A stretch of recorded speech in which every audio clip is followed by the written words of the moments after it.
Ustaz dan sebagainya, itu nggak ada ceritanya. Yang dipecat karena persoalan-persoalan itu ada dokumentasinya lengkap. Dan yang pecat itu Pak Yusuf. Jadi kalau nyalain nggak bukan nyalakan Ustaz ini, nyalain Pak Yusuf kok. Orang pecat Pak Yusuf kok.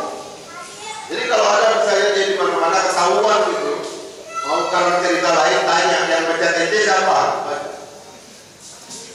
Selesai kalau dari kami.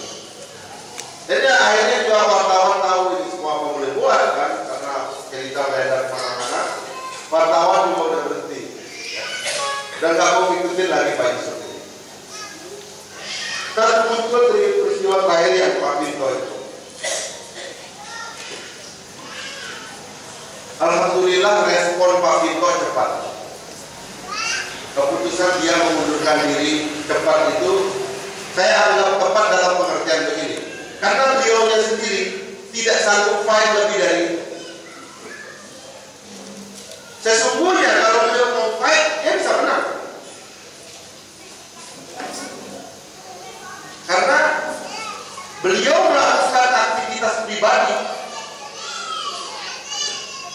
mengintip aktivitas pribadi orang itu, dia juga kriminal. Apalagi kemudian kalau aktivitas pribadi orang diumumkan ke media, itu kriminal. Banyak bahkan yang lain, misalnya tele yang dipakai itu begitu hebatnya, begitu tajam. Jadi memang kita diincar. Cuma memang yang karena ini Pak Pinto, dia tidak mau, dia bilang udah. Jadi dalam rangka menenangkan semua pihak, dan kita alhamdulillah beliau memutuskan itu. Dan kemudian masalah ini kembali berbalik menjadi simpati kepada kita. Kalau saya harus membela beliau, banyak yang harus kita bela. Banyak penjelasannya. Pertama, Mas kalian, sekarang ini teknologi ini macam-macam.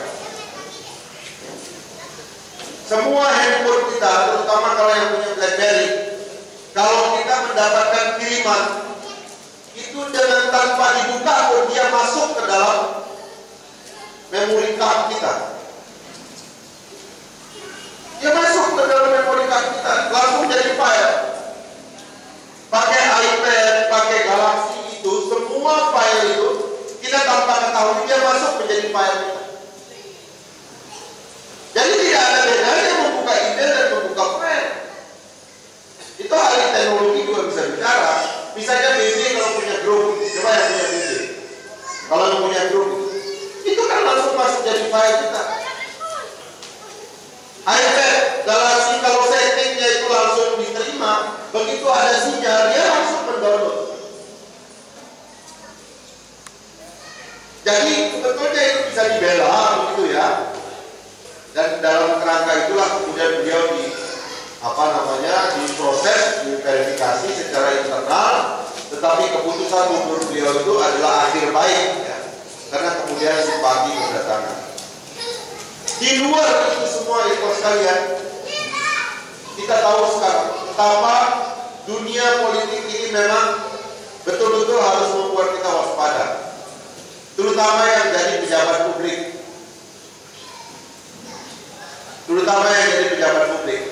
Saya mengasumsikan ya, saya mengatakan ke teman-teman, pejabat publik itu seperti ikan di dalam akuarium. Dia ditonton oleh orang. Sebagian dari kebebasan pribadinya hilang, sebagian besar kebebasan pribadinya hilang. Karena itu tadi seperti di dalam akuarium. Orang bahkan kemudian mengambil semua yang menjadi hak pribadi kita. Tapi kita juga harus melatih diri bahwa sementara waktu keadaannya memang begitu. Di tengah ketidaksempurnaan antara ruang pribadi dan ruang publik. Kalau negara-negara yang demokrasinya matang, begitu orang jadi pejabat publik langsung dipisahkan sama dia. Ruang